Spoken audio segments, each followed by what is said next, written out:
Fala galera, beleza? Olha só, estamos aí em mais uma live hoje. E hoje eu não estarei sozinha nesta live, estarei com Máximo Lombardosi. Fala Fran. Fala Pri, talvez eu precise de você por aqui. Vanessa Luar, boa noite. Primeirinha, né Fran? Foi a primeirinha. Nada competitiva você, né? Boa noite Juliana. Boa noite Magda. Boa noite Gleice. Renata Rufo, Edilene, Fernanda Rosângela, Andréia Moura, personal. Boa noite, querida, seja bem-vinda. Ju, Sônia, Juliana Varela. Boa noite a todos, queridos, que estão entrando nessa live. Ok? Boa noite a Gleice, boa noite a Ellen, boa noite Sônia.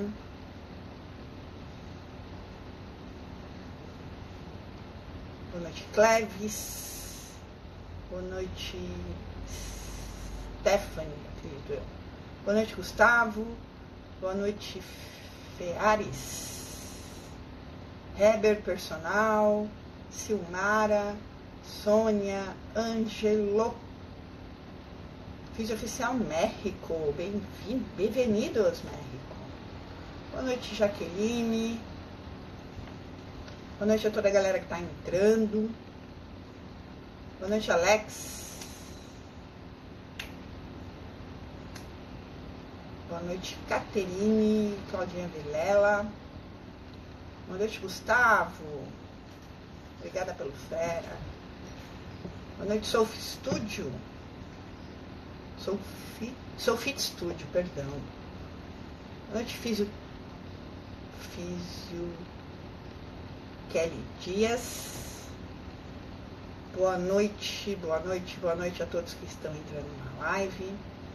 Olha só, bora lá. Eu não sei se tem como compartilhar a live no YouTube, mas ontem eu estava assistindo a live da Manu e eu vi ela pedindo para compartilhar. Hoje de manhã eu dei uma olhadinha na live dela, porque eu também estava fazendo live. E aí eu tava pedindo pra ela, aí eu tava vendo, ela tava pedindo pra compartilhar, né? Então eu vou pedir pra compartilhar também. Boa noite, Daisy, querida. Tá gostando do livro? Fala, Arnaldo. Obrigada, fera é você. Boa noite, Robson. Fera somos todos nós, né? Que buscamos conhecimentos. Doutora Ingrid, boa noite. Enfim. Boa noite que estão chegando. Hoje nossa live é especial, não sei se vocês estão sabendo. Hoje nós temos aqui, eu vou compartilhar a live daqui a pouco eu vou chamar uma das... Boa noite, Arnaldo. Gratidão, que bom que você está gostando, tá bom?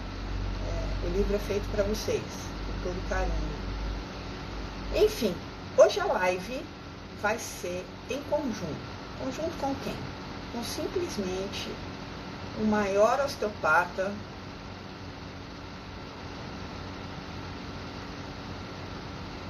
Aracaju. Boa noite, Debson.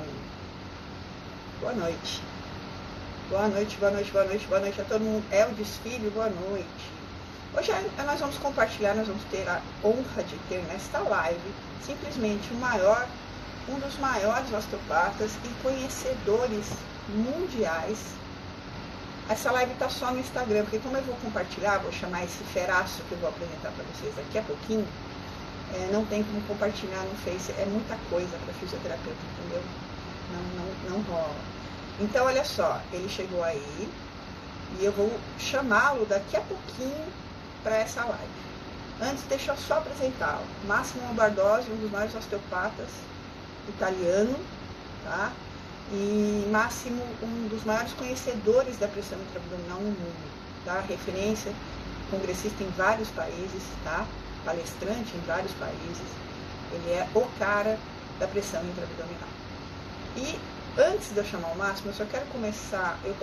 Fiz uma postagem hoje falando que o Joseph nunca pediu respiração específica no método clássico, ok?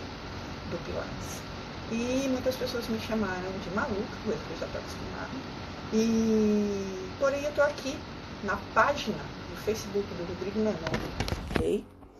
E eu vou virar a câmera e eu vou pedir para vocês prestarem atenção nessa postagem, que está livremente na página do Nano, tá? As diferenças entre o Pilates contemporâneo e o clássico. Ele fala dos aparelhos, ele fala dos exercícios, ele fala do nome dos exercícios, aí ele fala da respiração. Olha só, método clássico. Respiração natural e orgânica. Joseph Pilates criou alguns exercícios específicos para a respiração. Esses, sim, são exigidos à respiração, como o The 100, o Breathing, o Chest Expansion, mas nem todos os exercícios, mas não são em todos os exercícios do método. Pilates contemporâneo. A respiração é frequentemente exaltada como se fosse o quesito mais importante da vida naquele momento. Ninguém sabe respirar, é uma indagação dele. Tudo tem que ser combinado com a respiração, mas o tipo de respiração utilizada na aula não é utilizado em nenhum momento na vida. Normalmente respaldado por um artigo científico que, na teoria, é até bonitinho. O fato é que ninguém inspira parado para fazer alguma ação no dia a dia. Talvez um nadador, ainda coordenando com movimentos. É como andar inspirando com a perna direita na frente e, quando passar a perna esquerda, expirar. Ninguém faz isso no dia a dia, mas é muito exigido nas aulas. Por esse motivo, os alunos ficam malucos perguntando como é que respira. Curioso, né? Então tá aí a resposta para todas as pessoas que não entenderam o meu post, vindo diretamente da página, para mim, de um dos maiores nomes do Pilates clássico no nosso país, ok? Vou chamar o Máximo agora para nossa live. Que esse cara vai despejar conhecimento na gente.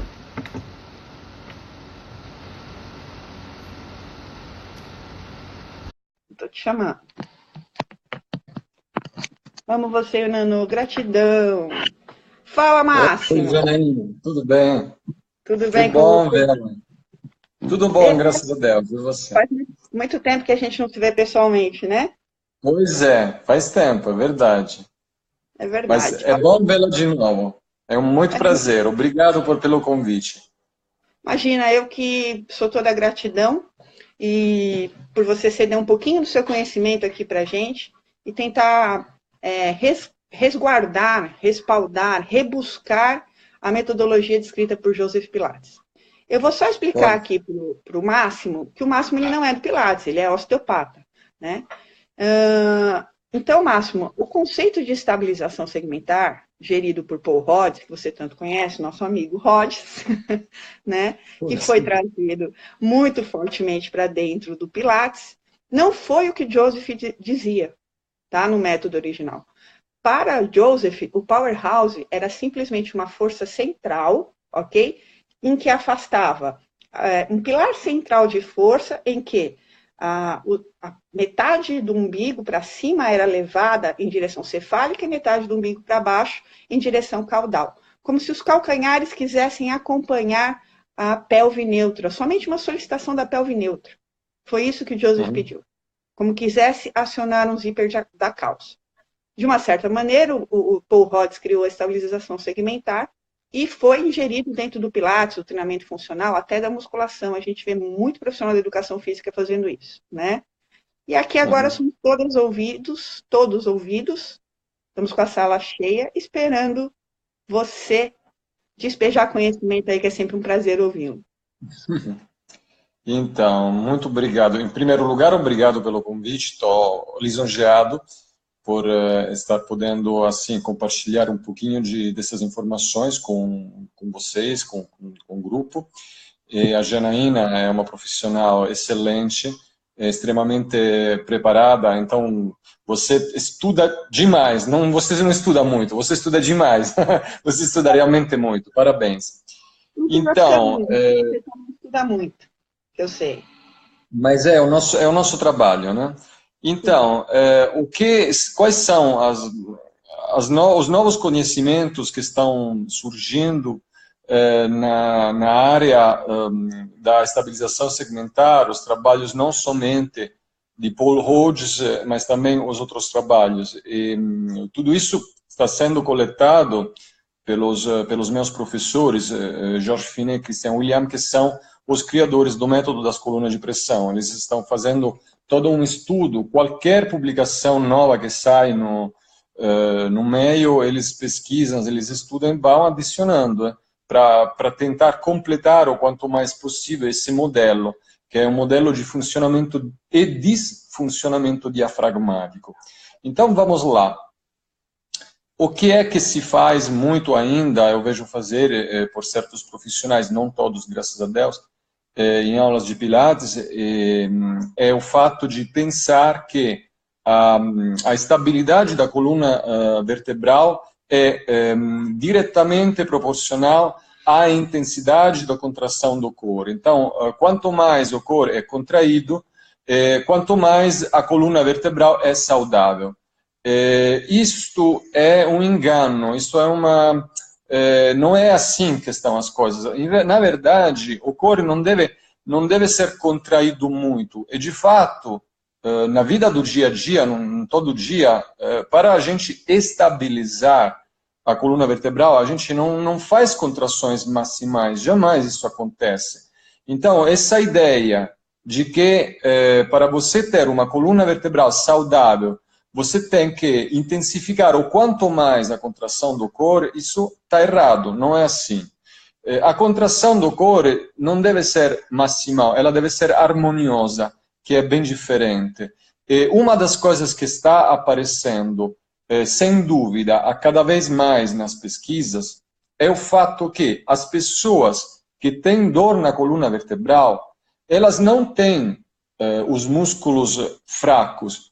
O problema deles é que a resposta postural deles é atrasada. Esse é o verdadeiro problema. Ou seja, aquilo que Paul Hodges descobriu, junto com Gandevia, McKenzie, Butler, nas pesquisas dele, ou seja, o assim chamado ajuste postural antecipatório, nas pessoas com dor crônica de coluna vertebral, se faz em atraso. Esse é o grande problema. E não é somente nas pessoas com dor na coluna vertebral que isso acontece. Acontece também nas pessoas com incontinência urinária.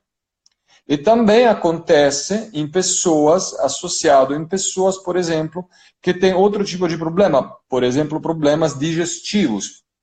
Existe uma pesquisa que Paul Hodges fez, um estudo de corte absurdo, que envolveu 38.050 mulheres na Austrália, é um número exagerado, onde foi demonstrado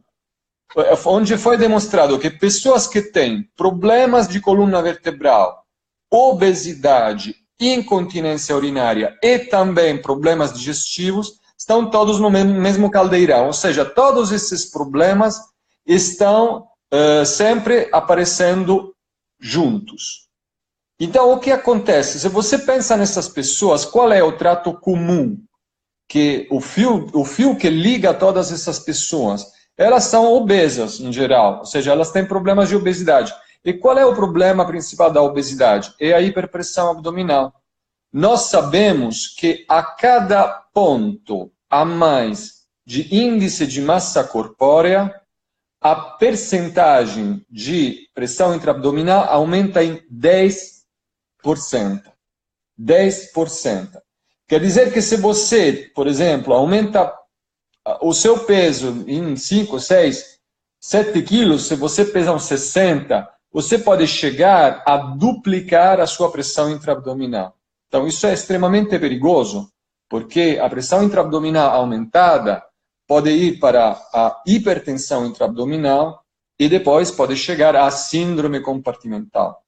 Há pesquisas, por exemplo, apontando que a eclâmpsia possa ser associada a uma pressão intraabdominal basicamente mais aumentada. Ou seja, a pessoa que já tem uma pressão intraabdominal aumentada, quando chega no final da gravidez, como a gravidez já gera por si aumento de pressão intraabdominal, vai correr o risco, segundo essas pesquisas, de ter uma eclâmpsia. Então, isso é o fato. A pressão intraabdominal aumentada pode gerar esses problemas. Mas é importante dizer que a pressão intraabdominal não é um bicho de 7 cabeças. Ou seja, nós usamos a pressão intraabdominal o tempo todo. Nós usamos a pressão abdominal. Eu estou usando a pressão abdominal agora para falar. Nós usamos a pressão abdominal para respirar, para falar, para rir, para chorar, para segurar a postura, para ajustar a postura quando ela é colocada em uma condição de desequilíbrio. Qual é a questão? É que a pressão abdominal, quando aumenta nessas situações, ela aumenta transitoriamente e depois volta ao normal. E o aumento é sempre extremamente limitado, só que se faz numa forma harmoniosa. Em primeiro lugar, durante o ajuste postural, é feito em adiantamento, ou seja, preventivamente, 20 milissegundos antes de fazer o movimento, primeiro. E segundo, ela exige uma contração simultânea de músculos flexores e extensores que, conjuntamente, criam um aperto da coluna vertebral, ou seja, a coluna vertebral ela é apertada nos discos e nos articulares posteriores, e esse aperto de coluna vertebral garante, naquele momento, a estabilidade. Quando essa exigência termina, você tem que relaxar. E aí você descomprime o disco, você relaxa os articulares posteriores e consegue reidratar o disco. Se essa pressão não diminuir, você vive constantemente com a coluna sob carga. O disco não reidrata, os articulares posteriores também ficam sempre apertados, aí você começa a ter fenômenos degenerativos, vai para artrose, vai começar a criar hipertrofia das facetas articulares, dos ligamentos amarelos, aí vai reduzir a espessura do canal e assim por diante. Ou seja, todo aquele processo degenerativo progressivo que acontece nas pessoas. Então, a pressão abdominal é necessária, sim, que aumenta transitoriamente quando nós estamos perante uma necessidade, mas depois ela tem que voltar ao normal. Além do Paul Hodges, existe uma pesquisa muito importante que eu gosto sempre de citar, que são os trabalhos de Peter O'Sullivan, que é um outro fera da fisioterapia mundial, sobre o lasergativo, ou seja, sobre o levantamento da perna. O que o O'Sullivan viu? Que as pessoas sem dor na sacroiliaca, quando levantam a perna, elas aumentam um pouquinho a pressão intraabdominal e o esquema de ventilação deles não altera, assim como não altera a contração dos músculos do pescoço. As pessoas que têm dor crônica na articulação sacroiliaca, quando levantam a perna em posição deitada, elas criam um aumento excessivo da pressão intraabdominal. Apertam as vísceras pélvicas demasiado para baixo. Alteram o mecanismo de ventilação, aumentando a frequência e reduzindo a amplitude, ou seja, elas respiram curto e rápido. E ainda mudam a contração dos músculos do pescoço de fásico para tônico. Fásico quer dizer que você faz uma contração imediata e depois já para. É o que acontece no ajuste postural. Quando você tem uma contração tônica, quer dizer que essa contração ela é prolongada. Então, eles estão num esquema de contração constante, eles estão sempre tensos. E o Sullivan chamou essa contração estratégia postural alternativa, quer dizer que não é o correto, é uma coisa que não deve acontecer. São as estratégias posturais alternativas da série quem não tem cão, caça com gato. Ou seja, o corpo tenta se ajustar, tenta contrair os músculos abdominais para garantir a estabilidade da articulação sacroiliaca, porém, como ela se encontra numa posição não fisiológica, o que acontece? Ela não pode ser estabilizada, então o tronco, o corpo, se contrai demais numa tentativa desesperada de estabilizar essa articulação, mas o resultado qual é? Que ao invés de estabilizar ela, acaba destabilizando ela ainda mais, porque o aumento demasiado forte dessa pressão aperta a pelvis para baixo, faz o sacro deslizar e você vai ainda numa disfunção pior. Ou seja, quando a articulação sacroiliaca se encontra em posição fisiológica, a contração do abdômen garante a estabilidade. Quando a articulação sacroiliaca está em disfunção, a contração reflexa dos músculos posturais acaba determinando uma disfunção ainda pior. É como se os bombeiros chegassem lá para apagar um incêndio e, ao invés de usar água, usassem gasolina, praticamente. Estão jogando gasolina em cima do fogo. É isso o que o corpo faz quando tenta estabilizar a articulação sacroiliaca em uma condição onde ela não se encontra na fisiologia. É ativado todo um esquema alternativo onde a pressão abdominal aumenta demais e você não faz nada mais do que piorar e piorar e piorar. E a disfunção da sacroiliaca é uma coisa que todo mundo tem. Você acha ela em qualquer pessoa. E é por isso que eu sempre acabo falando que a sacroiliaca é mãe e filha de todas as disfunções osteopáticas. Porque mesmo que ela não tenha chegado primeiro, ela acaba sendo gerada. Mesmo se a disfunção veio de outro lugar. Então ela é a quarta-feira da osteopatia, está sempre no meio praticamente. E uma outra coisa super importante, que posso continuar, Janaína? Estou tirando demasiado tempo. É apaixonante ouvir você falar sempre. Então, uma outra coisa que Cristiano William está estudando muito ultimamente é a questão da assimetria postural. Tá? Cristiano, a gente tinha percebido que todos os seres humanos tendem a gerar ativação crônica de pressões intracavitárias unilaterais, o que Fine e William chamaram de coluna de pressão. Nesse caso, coluna de pressão não fisiológica. Obrigado, Arnaldo. Obrigado. Estou vendo uma pessoa que eu conheço. Na verdade, conheço muitos, gente. Não estou lendo todos os comentários, mas estou vendo. Então, a coluna de pressão não fisiológica é um fenômeno que a gente percebia clinicamente que as pessoas faziam com uma certa frequência. Alguns depois de uns meses, alguns depois de um tempo mais prolongado, mas todo mundo voltava sempre nela. E a gente não sabia o porquê. Agora, nós temos umas pesquisas que estão demonstrando o porquê isso acontece. A questão é a seguinte: nós não somos animais simétricos.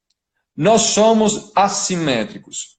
A nossa cavidade abdominal não é perfeitamente igual nos dois lados. Temos vísceras de um lado e do outro do abdômen que não têm a mesma densidade. Uma hemicúpula diafragmática é mais alta que a outra. Um nervo frênico é mais curto e o outro é mais comprido, quer dizer que a contração de um chega primeiro e a outra chega mais tarde. Em conclusão, toda vez que nós respiramos, e atenção, gente, nós respiramos mais de 20.000 vezes por dia. Toda vez que nós respiramos, o nosso corpo, quando estamos de pé, mas também sentados, é jogado pelo próprio respiro de um lado e para frente. E ele reage se jogando atrás e do outro lado para compensar. E nós fazemos esse compenso 20.000 vezes por dia, acabando para jogar mais peso de um lado do que do outro. Se você fizer uma estabilometria em qualquer pessoa que não tenha recebido um treinamento, que não tenha feito um trabalho de harmonização, você vai ver que, no mínimo, ela tem uma diferença de peso de 40% de um lado e 60% do outro lado. O lado que está hipercarregado, ele tem uma tensão mais forte de todas as cadeias musculares. E é aí que começa o problema. Por quê? Porque essa tensão densifica o tecido conjuntivo, você tem uma densificação da fáscia, da matriz extracelular, e aí acontece uma coisa super interessante.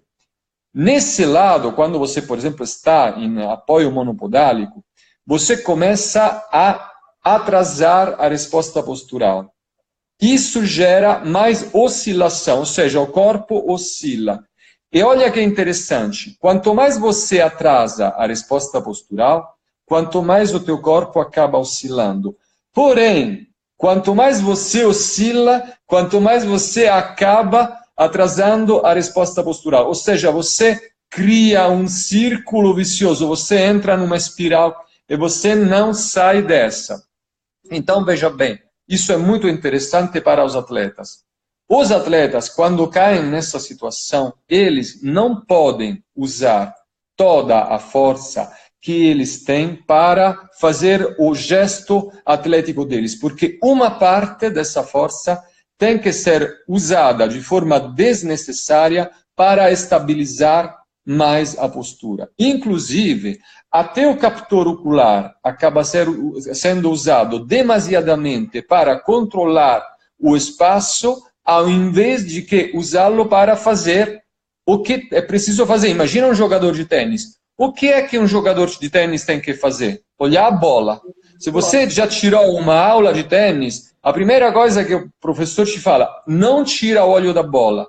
Mas às vezes a gente tira o olho da bola. Eu também joguei tênis. E você acaba olhando a quadra, acaba olhando o adversário. Por quê? Porque você faz isso de propósito? Não, simplesmente porque você não se sente seguro da sua posição, não se sente seguro do seu controle postural e você precisa verificar o espaço ao seu redor muito mais do que é necessário. Então você acaba gastando energia à toa para você estabilizar a postura, ao invés de que utilizar essa energia para a sua prestação esportiva. Então, isso determina, em primeiro lugar, uma diminuição da eficiência do atleta. E, em segundo lugar, um maior risco de acidentes, porque, como a resposta postural é atrasada no lado onde ele tem essa tensão, ele faz os reflexos proprioceptivos demasiado tarde e ele pode levar mais facilmente a uma entorse, pode fazer um problema. Aí já chegou, acho que nessa sala deve ter muito fisioterapeuta, muito profissional da área. Já chegou no consultório alguém falando, doutor, é muito engraçado, tudo que acontece no meu corpo acontece de um lado, tudo do mesmo lado. Eu tenho um problema no ombro à direita, dói a coluna direita, tenho um problema no joelho direito, e olha o caso. Outro dia eu fiz uma entorse de tornozelo e aconteceu bem nesse lado. Não é um caso, é uma coluna de pressão ativada. Então, uma coisa super interessante que o Christian viu é que se você devolve a simetria, você melhora a prestação esportiva. O atleta consegue ter um desempenho melhor e consegue, inclusive, ter mais proteção, digamos assim, contra os infortúnios. Então, queria concluir esse intervento dizendo assim, você não precisa ter o core super forte, você precisa ter o core harmonioso, que é extremamente diferente. Assim, você tem que ter uma contração harmoniosa e, principalmente, essa contração deve ser fisiológica, ou seja, deve ser feita antecipatoriamente. Uma outra pesquisa super interessante que foi publicada há alguns anos, por exemplo, o jogador de rugby, por absurdo que pareça, todos eles têm a resposta postural atrasada. Eles levam tanto estresse, tanta pancada e sobrecarregam o tronco tão forte quando eles fazem treinamento dele, que a maioria, se não todos eles, estão com ajuste postural atrasado. Então, imagina o quanto eles poderiam se beneficiar se eles fizessem um trabalho de harmonização. Uhum. Então, fundamentalmente, essa é a mensagem que eu gostaria de deixar. Não é preciso contrair demais os músculos do core, a contração tem que ser dentro da fisiologia e é importante trabalhar a simetria corporal, ou seja, harmonizar os dois lados do corpo. Isso é fundamental. Temos mais pesquisas chegando nessa área. Sempre, Máximo, sempre as pesquisas voando, né? E deixa eu te perguntar uma coisa, o que você acha da estabilização consciente, né? Da gente gerar esses comandos conscientemente, né? Já que é mais uma estratégia de proteção corporal, é um reflexo, é como eu digo, nós não temos atuação sobre reflexo, né? Não adianta a gente treinar. E tão pouco solicitar isso de forma consciente, como se faz muitos, não todos, mas muitos instrutores de Pilates, dando o comando do segura o xixi, leva o umbigo para as costas, né? O que você acha disso? Então, as respostas posturais, elas são reflexos, tá? Então, tentar levar, na minha opinião, é a minha opinião, tentar levar isso para um nível de córtex pré-frontal, não acho que isso ajuda, porque quando você ajusta a sua postura, você não vai pensar em ajustar a sua postura. O seu corpo faz isso automaticamente. Então, é muito... Né? É informado. E isso acontece em milissegundos ainda. Então, é muito mais interessante você oferecer ao corpo estratégias para poder aproveitar da melhor forma esses reflexos do que você treinar a consciência, a vontade da pessoa para poder controlar esses reflexos. É claro que ter uma consciência corporal é bom, mas isso tem...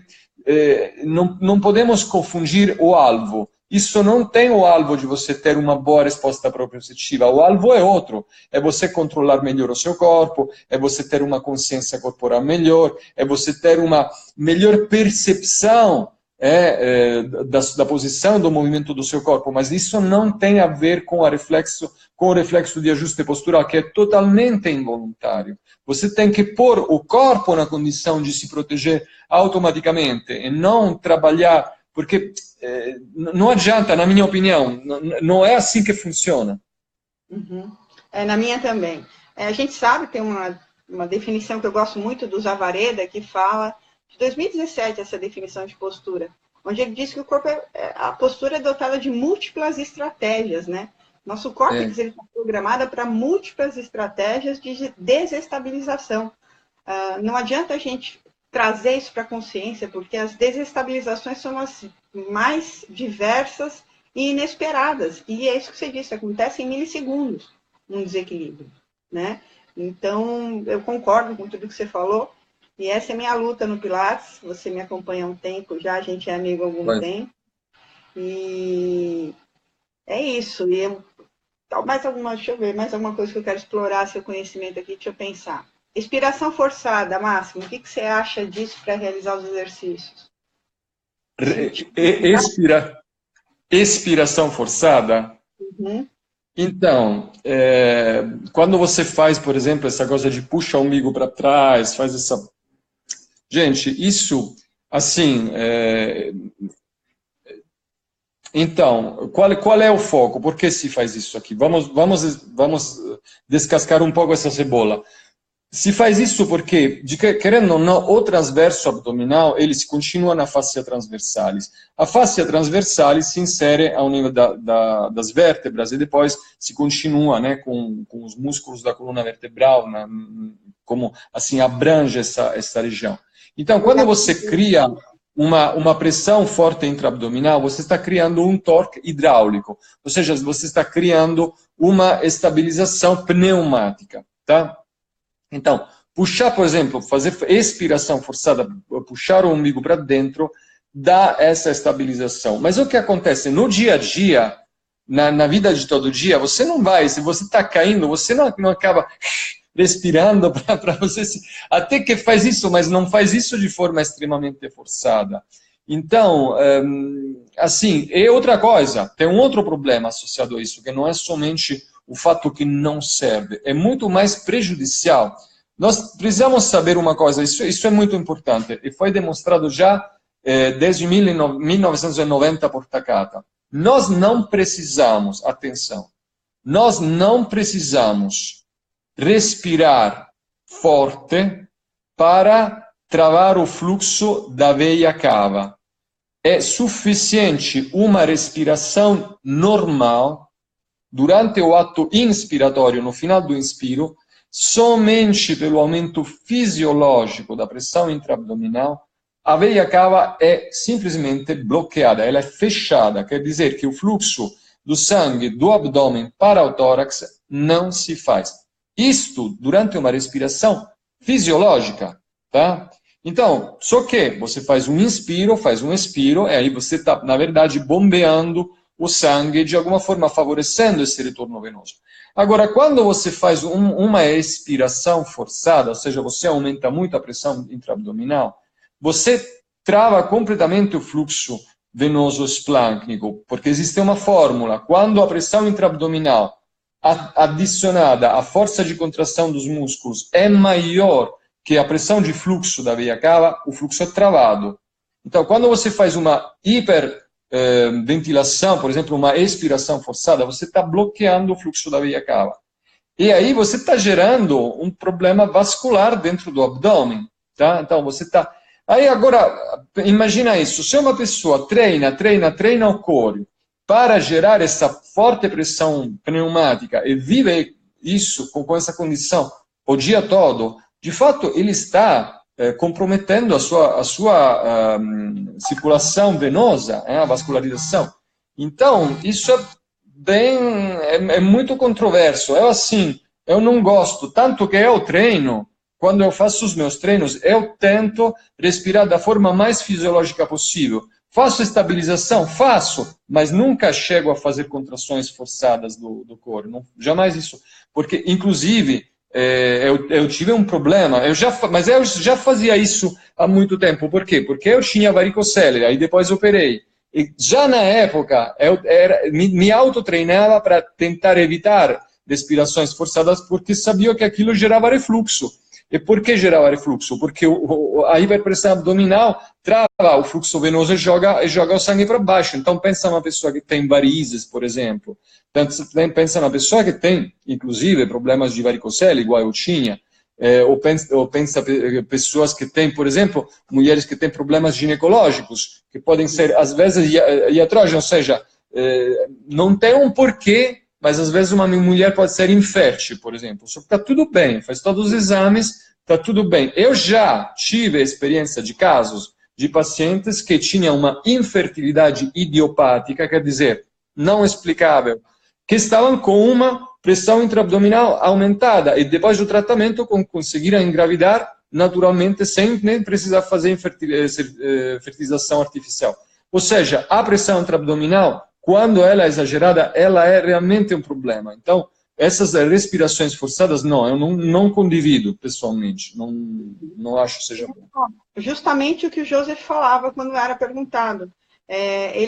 Eu vi isso num simpósio, né, num workshop da Kate Corey, você não deve conhecer, mas ela é conhecida como mestre dos mestres do Pilates, ela treinou com todas as primeiras gerações do Joseph, né? Uhum. E ela brinca que Joseph, uma vez, quando questionado a respeito da respiração, ele respondeu, o Joseph era um gênio, como todo gênio temperamental, né? Então, ele respondeu da seguinte maneira: você precisa ensinar um cavalo a respirar, né? Onde você precisar, a respiração lá vai estar. Não precisa se preocupar. Com exceção de alguns exercícios específicos no Pilates, que exige uma respiração específica, ele pediu uma respiração natural e orgânica, né? Então, assim, Máximo, só para te esclarecer, o método Pilates foi muito distorcido, tanto com a questão da estabilização segmentar, que foi colocada, que o Joseph nunca disse, e tanto com a questão da respiração, né? Que foi trazido isso como sendo sempre realizada na questão expiratória, o que acabou por deixar o método desenvolvido pelo Joseph como hiperpressórico, né? Uhum. Então, não sei se você concorda comigo, né? Todas essas questões que foram distorcidas e trazidas por algumas escolas contemporâneas acabaram por distorcer e prejudicar demais o método Pilates. E a gente sabe Sim. que o próprio Rhodes já admitiu que a estabilização segmentar dele, a gente precisa de 1 a 3% da contração máxima do transverso do abdômen, né, para as atividades Sim. de vida diária. Então, mas é difícil colocar isso na cabeça dos profissionais do movimento, é muito complicado, porque esse conceito entrou e enraizou tão fortemente, e o que mais me surpreende é que as meta-análises, existem 2 revisões sistemáticas de meta-análise, você deve saber disso, a respeito do conceito da estabilização de Rhodes. As 2 descartaram a estabilização. Você sabe, Rhodes começou a ser massacrado depois, né, pela ciência, né? E aí, a estabilização, 2 revisões sistemáticas de meta-análise. Você, como um leitor de pesquisa, assim como eu, você sabe o que significa isso de relevância junto a no nível de evidências. 2 revisões sistemáticas de meta-análise concluindo que o assunto não é bom, né? A ciência jamais pode ser, jamais é uma palavra pesada, mas a ciência não vai mais estudar isso. Já foi comprovado em 2 revisões sistemáticas, de mais alta evidência, né? De meta-análise. Então, assim, e isso aconteceu há 10, 15 anos atrás, não é agora. Essas revisões são de 10, 15 anos atrás. E nós estamos atrasados de 10 anos, então, se você pensa nisso, né? Porque tem pessoas que continuam trabalhando daquele jeito. Então, preciso, acho que é preciso quebrar esse padrão. Mesmo porque hoje em dia, Janaína, você sabe melhor do que eu que a dor lombar é o mal do século, ou seja, é realmente a doença, nesse momento, mais difusa, representada no mundo inteiro, tem um custo social altíssimo, tem um custo social exagerado, em termos de, não somente de ausência de trabalho, mas também terapias, etc. E está afetando a cada vez mais pessoas jovens, né? Porque depois tem outros problemas associados ao sedentarismo, associado, por exemplo, ao fato que a posição sentada promove a hiperpressão abdominal, porque o diafragma não trabalha corretamente bem em posição sentada, ainda mais em certas posições sentadas, né? Então, a gente tem que realmente começar a tomar conta disso. Eu gosto muito, eu sempre cito o seu trabalho nos meus cursos, porque quando trabalho dou aulas para osteopatas, mas também faço curso de terapia manual para fisioterapeutas. Então, eu sempre, quando quero citar uma referência no âmbito do Pilates, eu falo, olha, o trabalho da Janaína é um trabalho bom porque ela realmente está trazendo de volta o conceito raiz do Pilates, que não era um conceito hiperpressivo, porque a hiperpressão foi colocada depois e não era o propósito inicial da técnica. Então, eu sempre cito o seu trabalho, porque acho isso extremamente importante, você está realmente trazendo de volta as origens e, claro, desenvolvendo também, né? Porque temos que olhar para frente, não somente para trás. Então, o método que você propõe, o método abdominal progressivo, ele realmente muito bom, porque é muito equilibrado. Eu gosto dele porque ele, por exemplo, não quero citar outros métodos, mas existem métodos que fazem até contrações em aspiração extremamente prolongadas. Eu tentei aplicar alguns daqueles métodos. Os meus lábios ficaram roxos. Assim, você vai realmente em um déficit de oxigênio, tirando que depois, assim, você vai realmente, assim, é muito intenso aquilo, e a intensidade tão forte, assim, durante a fase de contração, é claro, você está gerando uma aspiração, mas a pressão abdominal interna, ela está aumentando de qualquer jeito, porque você está com todos os músculos em contração, e a circulação sanguínea naquele momento é travado. Então, tudo tem que ser feito com as devidas medidas. Você não pode exagerar nada, nem quando você está aspirando você pode exagerar, nem quando você está querendo gerar pressão negativa, você não pode exagerar jamais, em nenhum caso. Como eu sempre digo nos cursos de formação do método abdominal progressivo, Máximo, a aspiração ela não é fisiológica, né? Não é fisiológica. Não é a gente fisiológico. vai aspirar quando necessário e se necessário, né? Então, não é aspirar para o resto da vida, não é aspirar o tempo todo, né? Mas, enfim, é uma luta aí que a gente segue, que eu sei que eu posso contar com você, e que eu sei que eu posso contar com grandes nomes do Pilates Mundial também. Cara, eu só tenho a te agradecer, vamos ajeitar aí de você vir para São Paulo, dar curso, que eu tenho jeito. Gente, tem alguém interessado em ver o Máximo aqui em São Paulo, ouvir mais esse cara falando? Tem 2 maneiras de você conseguir isso. Você começa a colocar aí que sim, que você gostaria de fazer um curso com o Máximo, que aí eu vou conversar com ele, né? Ele é meu amigo, ele vai fazer uma coisa bem bacana para nós, profissionais de movimento, fisioterapeutas.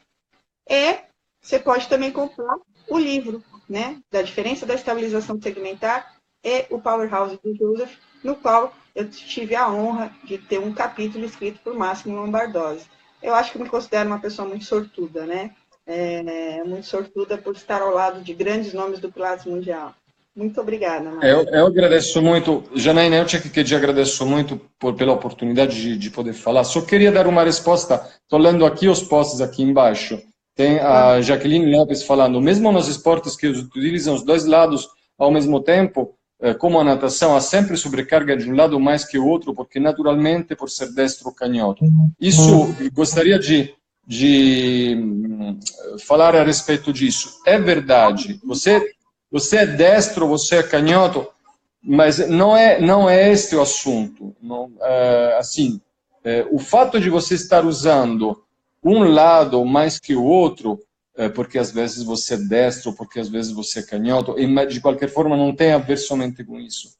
Não quer dizer que você deve ter desequilíbrio, uma desarmonia nos dois. É isso que Finet e William, principalmente Christian William, fala. Atenção, assimetria é fisiológico, dissimetria é patológico. Ou seja, quando a assimetria vai aos excessos e sai de uma certa proporção, isso já não é mais na fisiologia. É o que eu falei, nós somos animais assimétricos, sobre isso não tem dúvida. O meu grande mestre de osteopatia, Alain Bernard, costumava dizer sempre, essa é uma grande máxima dele, o ser humano não é reto, é torto. E é melhor ser torto e bem torto do que reto e mal reto. Então nós somos tortos, atenção, o Michelangelo Buonarroti, um grande gênio da humanidade, não fez o Davi reto. Vocês sabem como é que está o Davi. Está com o estilingue de um lado, um ombro mais baixo e um quadril mais alto, porque ele, na genialidade dele, percebeu que o homem é torto. Não é esse o problema. Nós somos tortos sim. Mas quando a nossa tortura vai além de um certo nível e começa a prejudicar o sistema, isso sim que é um problema. Sim. Só para responder a uma das observações. Quando o corpo não se adapta, né? Quando a gente não Pois tem é. adaptabilidade. Máximo, é sempre uma delícia ouvir você. Poderia passar a noite inteira ouvindo aqui, mas a gente vai ter que encerrar, senão o Insta acaba encerrando a gente, né? Sim. Então, olha só, fala só um pouquinho sobre o capítulo que você escreveu no livro. Então, no capítulo que eu escrevi no livro, justamente falo sobre esse assunto. Completei a parte sobre a pressão intraabdominal e começo a falar sobre a assimetria corporal. E explico o porquê o corpo tende a sair do eixo e a criar desequilíbrio, e a criar hiperpressão abdominal. Então, é importante que os profissionais que trabalham nessa área saibam, pelo menos, detectar um aumento crônico de pressão abdominal, mesmo que eles não saibam como lidar com isso, mas já detectando, eles podem encaminhar um paciente a um profissional que saiba fazer isso. E depois tem, inclusive, como aprender a harmonizar a simetria postural. E isso, se Deus quiser, vai ser objeto de um curso que nós vamos organizar junto, né, Janaína? Vamos deixar como segredo aí, vamos deixar isso com água na boca. Vamos deixar isso com água sim, na boca. Pois é. Máximo, sempre tem filhos baratos, mas você é o máximo, cara. Obrigado. Assim, eu tive grandes mestres e eu posso dizer que você está incluso nesse meio. Mestres muito generosos e geniais. E você faz parte dessa... Agradeço muito, Janaína, mas a gente aprende juntos. Eu aprendo com você também. Você é mestre para mim também. Então, eu te agradeço muito por compartilhar seu conhecimento comigo. Gratidão. E agradeço a todo mundo por ter escutado, porque realmente, gente, às 9h da noite não deve ser fácil. Mas muito obrigado, gente, por ter ficado até agora. Galera, é isso. Eu e o Máximo a gente vai se despedir. Lembrando que o link de compra do livro, para quem quiser saber mais sobre a pressão intraabdominal, mais o que esse fera escreveu junto a mim, tá lá no meu stories, tá bom? E manda suas considerações do que você achou da live, ok? Já vi que teve pedido de eu subir para o IGTV. Vou subir para o IGTV essa live, Máximo, se você permitir. Claro, por favor. A galera curtiu. E ano que vem novidades, hein? Janaína e Máximo Lombardozzi. Show! Boa noite, tchau. Muito obrigada, Boa noite viu? a todos. Boa noite obrigado, a todos. Tchau, tchau.